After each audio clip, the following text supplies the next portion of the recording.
ভ্ৰমণপ্ৰিয় মানুহে পৃথিৱীৰ সকলো ঠাইতে ফুৰিব বিচাৰে, কিন্তু পৃথিৱীত এনে কিছুমান ঠাই আছে য'ত আপোনাৰ যোৱাৰ অনুমতি নাই।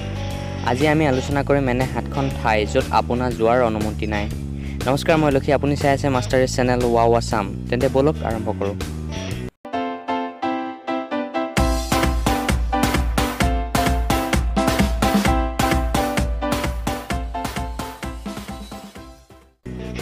প্ৰথম স্থান হৈছে স্নেক আইলেণ্ড। ব্ৰাজিলত অৱস্থিত এটা দ্বীপ কইমৰা গাণ্ডে, যাক বোলা হয় স্নেক আইলেণ্ড।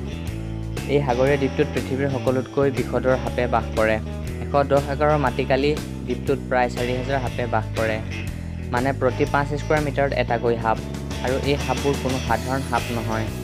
এইবিধ পৃথিৱীৰ সকলোতকৈ বিষধৰ সাপ গল্ডেন লেঞ্চেছ। ইয়াৰ বিষ ইমানেই ভয়ংকৰ যে মানৱ শৰীৰৰ মাংস গলাই দিব পাৰে। এই সাপৰ বাবে এই দ্বীপত মানুহৰ প্ৰৱেশৰ অনুমতি নাই। ব্ৰাজিল চৰকাৰে 1909 চনত এই দ্বীপত এটা লাইট হাউচ নিৰ্মাণ কৰিছিল, যাতে সাগৰীয় জাহাজবোৰে এই দ্বীপটিক দূৰৰ পৰাই দেখা পায়। এই লাইট হাউচটো পৰিচালনা কৰিছিল এটা পৰিয়ালে, কিন্তু কেইদিনমান থকাৰ পাছত পৰিয়ালটোৰ সকলো সদস্যক গল্ডেন লেঞ্চেছে কামোৰাৰ অৱস্থাত মৃত পোৱা যায়। এই দ্বীপটিত সাপৰ ঘনত্ব আৰু ইয়াৰ ভয়াৱহতাৰ প্ৰতি লক্ষ্য ৰাখি সাধাৰণ মানুহৰ প্ৰৱেশ বন্ধ কৰি দিয়া হয়। এই দ্বীপত মাথো যাব পৰা ব্ৰাজিল নেভি আৰু কিছু বৈজ্ঞানিক দল, তাকো ব্ৰাজিল চৰকাৰৰ অনুমতি সাপেক্ষে। দ্বিতীয় স্থানত আছে mount weather emergency operation centre.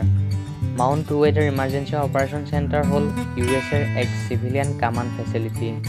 এই ঠাই US-ৰ ৰাজ্য ভাৰ্জিনিয়াত অৱস্থিত।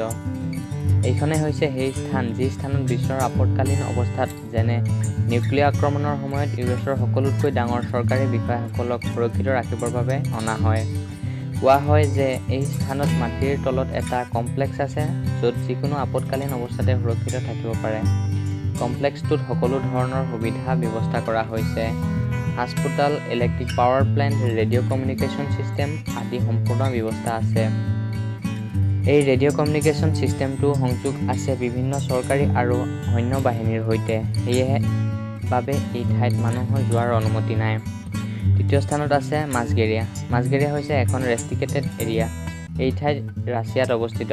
কোৱা হয় যে এই ঠাইত এটা নিউক্লিয় ঘাটি আছে, যাৰ সুৰক্ষাত আছে ৰাছিয়ান আৰ্মী এটা বেটেলিয়ান। সেইবাবে এই ঠাইত কোনো ব্যক্তিৰ প্ৰৱেশ কঠোৰভাৱে নিষেধ আছে। শুনা যায় যে এই ঠাইত এনেকুৱা নিউক্লিয় ছিষ্টেম আছে যে কোনো ৰকমৰ নিউক্লিয় আক্ৰমণ হ'লে নিজে নিজে এক্টিভেট হৈ নিৰ্ধাৰিত স্থানত আক্ৰমণ কৰিব পাৰে। নম্বৰ 4ত আছে মেট্ৰ' 2। মেট্ৰ' 2 হৈছে এক গুপ্ত আণ্ডাৰগ্ৰাউণ্ড ৰেলৱে ছিষ্টেম। এই ঠাই ৰাছিয়াত অৱস্থিত। নম্বৰ 5ত আছে নৰ্থ হেমিল্টন আইলেণ্ড, ইণ্ডিয়া। ভাৰতৰ আন্দামান দ্বীপপুঞ্জত অৱস্থিত এটা দ্বীপ, চেণ্টনেলিছ আদিবাসীৰ বাসস্থান। এইখন পৃথিৱীৰ একমাত্ৰ ঠাই য'ত আদিবাসীসকলে আজিও আদিম যুগৰ দৰে জীৱন যাপন কৰিছে। এই আদিবাসীসকলে বাহিৰৰ মানুহৰ উপস্থিতি একেবাৰে পচন্দ নকৰে। সেইবাবে এই দ্বীপৰ লগত বহিঃজগতৰ সম্পৰ্কৰ চেষ্টা সম্পূৰ্ণৰূপে ব্যৰ্থ হৈছে। যদি বাহিৰৰ কোনো লোক এই দ্বীপত প্ৰৱেশ কৰে তেন্তে তাৰ লোকসকলে আক্ৰমণ কৰি দিয়ে। এই ধৰণৰ ঘটনা 2006 চনত সংঘটিত হৈছিল।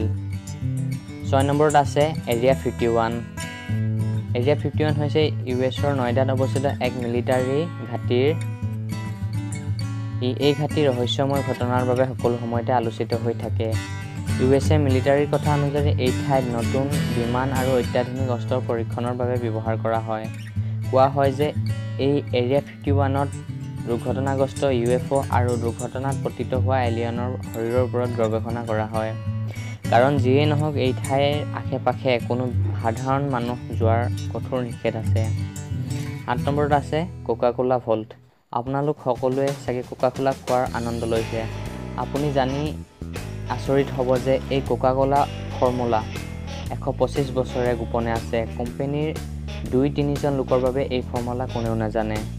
এই কোকা-কোলা ভল্ট আটলাণ্টাত অৱস্থিত।